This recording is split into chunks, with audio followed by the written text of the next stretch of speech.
My name is Tom Millar. I'm a planning manager for Salt Lake City's Public Lands Department. My name is Maria Vyas. I'm a transportation planner with Fehr and Fehr. I'm Megan Townsend. I'm with the Wasatch Front Regional Council. I'm our Community and Economic Development Director. The project is called the Salt Lake City Street and Intersection Typologies Design Guide, or Typologies for short.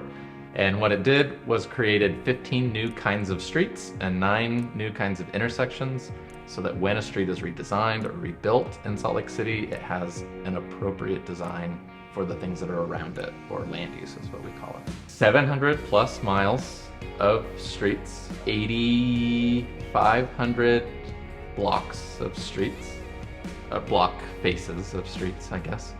And Salt Lake City is about 110 square miles. So it was every street, obviously not planning out when it would be rebuilt or redesigned, but if it is, what would it look like in the future in its ideal state?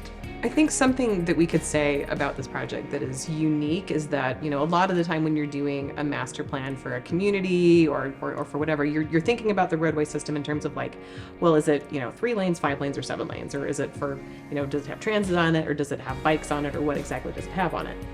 But we came at this more from the perspective of what does that public street space need to do based on the land uses around it? Like, is that, a neighborhood community center? Is it a big downtown district? Is it, someplace like Sugar House where it's sort of in between? It's not a downtown, but it's not a tiny little node.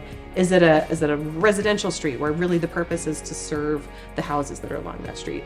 And rethinking the design of every road, as Tom was just saying, in the entire city so that it's reflective of what those land uses are, so that it's appropriate for the land uses that are around it. I think that's unique. This project was new and it's very unique for Utah. There's no plans or typologies in place just like it. And so throughout the project, APA Utah provided a platform for us to bring this idea, both while we were cooking it up, to other communities in Utah to have them give us feedback, as well as once we had the project completed, APA gave us the ability to go out and share what we had done and maybe inspire other communities to pick up some of the same work as well. A lot of this project is about how do you reclaim some of the space that was formerly for cars and make it for people, whether that is for walking or biking or placemaking or economic activity or whatever those things might be.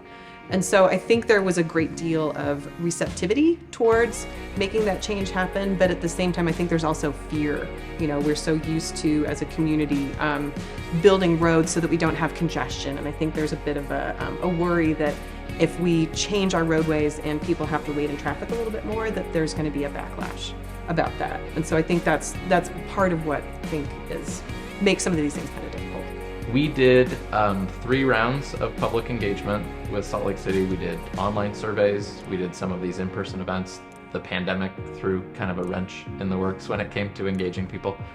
But overall, we got over 6,000 comments.